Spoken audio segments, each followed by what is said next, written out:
രാഹുൽ മാങ്കൂട്ടത്തിനെതിരെ കോൺഗ്രസിനുള്ളിൽ നിന്ന് വലിയ ഗൂഢാലോചന നടന്നു എന്നൊരു വാദം സമൂഹ മാധ്യമങ്ങളിൽ ഉൾപ്പെടെ രാഹുലിനെ അനുകൂലിക്കുന്നവർ ഉയർത്തിക്കൊണ്ടുവരുന്നുണ്ട്. ഇന്നലെ അത്തരമൊരു വാർത്തയും പുറത്തുവന്നു. ജീന സജി തോമസ് എന്ന ഒരു യൂത്ത് കോൺഗ്രസ് നേതാവ് രാഹുൽ മാങ്കൂട്ടത്തിനെതിരെ രമേശ് ചെന്നിത്തലയും വി ഡി സതീശനും നടത്തിയ ഗൂഢാലോചനയാണ് ഇപ്പോൾ വന്ന ആരോപണം എന്ന് മൊഴി കൊടുത്തു എന്തായിരുന്നു വാർത്ത. പക്ഷേ അങ്ങനെ ഒരാൾ യൂത്ത് കോൺഗ്രസിൽ കോട്ടയത്ത് ഇല്ല എന്നാണ് കോട്ടയം ജില്ലാ പ്രസിഡന്റ് ഗൗരി ശങ്കർ പറയുന്നത്. രാഹുൽ മാങ്കൂട്ടത്തിൽ വിഷയത്തിൽ സതീശനും രമേശ് ചെന്നിത്തലയ്ക്കുമെതിരെ മൊഴി നൽകിയെന്ന് പറയപ്പെടുന്ന ആളാണ് ഈ ജീന സജി തോമസ്. ഇത് സംബന്ധിച്ച് സംഘടനയ്ക്കുള്ളിൽ വിശദമായ അന്വേഷണം നടത്തിയിട്ടുണ്ട്. അന്വേഷണം ആവശ്യപ്പെട്ട് DGPക്ക് പരാതി നൽകുമെന്ന് യൂത്ത് കോൺഗ്രസ് ജില്ലാ പ്രസിഡന്റ് ഫേസ്ബുക്ക് പോസ്റ്റിലൂടെ അറിയിക്കുന്നു. ഷിനോജ് എസ്റ്റിയാണ് വിവരങ്ങൾ അയച്ചത്.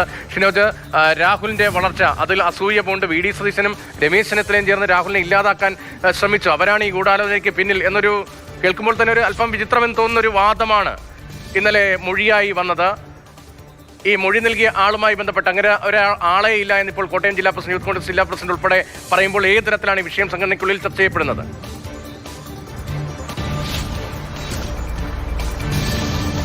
രതീഷ, ഇന്നലെയാണ് ഈ രാഹുൽ മാങ്കൂട്ടത്തിനെതിരായ ലൈംഗികാരോപണ കേസിൽ ഇത്തരത്തിൽ തിരുവനന്തപുരത്തെ ക്രൈംബ്രാഞ്ച് ഓഫീസിലെത്തി ഈ ജീന സജി തോമസ് എന്ന് പറയുന്ന ഒരു യുവതി ഇത്തരത്തിൽ മൊഴി നൽകാനായി എത്തി എന്ന തരത്തിലുള്ള വാർത്തകളൊക്കെ തന്നെ പുറത്തു വന്നത്. ആ മൊഴി ഇങ്ങനെയായിരുന്നു: രാഹുൽ മാങ്കൂട്ടത്തിനെതിരായ ഈ ആരോപണങ്ങൾക്ക് പിന്നിൽ, നിലവിലെ ഈ ഇത്തരത്തിലുള്ള ആരോപണങ്ങൾക്ക് പിന്നിൽ അത് വി ഡി സതീശനും രമേശ് ചെന്നിത്തലയുമാണ് എന്ന തരത്തിലുള്ളതാണ് ഈ മൊഴി നൽകിയത് എന്ന തരത്തിലുള്ള വാർത്തകളൊക്കെ തന്നെ പുറത്തു വന്നു. ഇവർ കോട്ടയത്തെ ഒരു യൂത്ത് കോൺഗ്രസ് പ്രവർത്തകയാണ് എന്നതായിരുന്നു ഇന്നലെ വന്ന വാർത്തകൾ എന്ന് പറയുന്നത്. എന്തായാലും ഈ അങ്ങനെ അത്തരത്തിലൊരു പ്രവർത്തക തങ്ങൾക്കില്ല എന്ന് തന്നെയാണ് യൂത്ത് കോൺഗ്രസിന്റെ കോട്ടയം ജില്ലാ നേതൃത്വം പറയുന്നത്. അതുമായി ബന്ധപ്പെട്ട ഒരു ഫേസ്ബുക്ക് പോസ്റ്റാണ് കോട്ടയത്തെ യൂത്ത് കോൺഗ്രസ് ജില്ലാ പ്രസിഡന്റ് കൂടിയ ഗൗരി ശങ്കർ ഇപ്പോൾ സമൂഹ മാധ്യമങ്ങളൊക്കെ തന്നെ പങ്കുവച്ചിരിക്കുന്നത്. അങ്ങനെ അത്തരത്തിലൊരു പ്രവർത്തക ഞങ്ങൾക്കില്ല. ഇതുമായി ബന്ധപ്പെട്ട താഴെത്തട്ടിൽ ഉൾപ്പെടെ അന്വേഷണം നടത്തി. മാത്രമല്ല ഈ കഴിഞ്ഞ കാലങ്ങളിലൊക്കെ നടന്ന യൂത്ത് കോൺഗ്രസിന്റെ തെരഞ്ഞെടുപ്പുമായി ബന്ധപ്പെട്ട് നടത്തിയ ഈ പേര് ചേർക്കലുമായി ബന്ധപ്പെട്ടൊക്കെ അതുമായി ബന്ധപ്പെട്ടൊക്കെ തന്നെ ഇത്തരത്തിൽ ജീന സജി തോമസ് എന്ന ഒരാൾ തങ്ങളുടെ കൂട്ടത്തിലില്ല എന്ന് അവർ വ്യക്തമാക്കുകയാണ്. മാത്രമല്ല ഇത്തരത്തിൽ ഇപ്പോൾ ഈ ഉയർന്നു വന്ന ഇത്തരത്തിലുള്ള ഈ മൊഴികൾക്ക് പിന്നിലും വാർത്തകൾക്ക് പിന്നിലും ഒക്കെ തന്നെ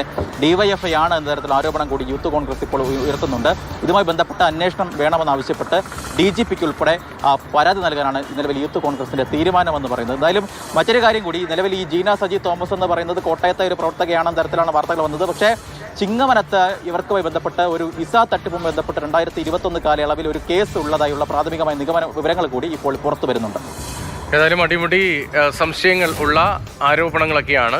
രാഹുൽ മാങ്കൂട്ടത്തിനെതിരായ കേസിന് പിന്നിൽ കോൺഗ്രസിലെ ഗൂഢാലോചനയാണ്, അത് രമേശ് ചെന്നിത്തലയും വി ഡി സതീശനും ചേർന്ന് നടത്തിയ ഗൂഢാലോചനയാണ് എന്ന നിലയിലായിരുന്നു മൊഴി വന്നത്. അതിന്റെ തുടർച്ചയായിട്ടാണ് ഇപ്പോൾ യൂത്ത് കോൺഗ്രസ് അങ്ങനെ ഒരു മൊഴി നൽകിയ നേതാവ് തങ്ങൾക്ക് ഒപ്പം ഇല്ല എന്നുൾപ്പെടെയുള്ള ആരോപണങ്ങളുമായി എന്ന വിശദീകരണവുമായി രംഗത്ത് വരുന്നത്.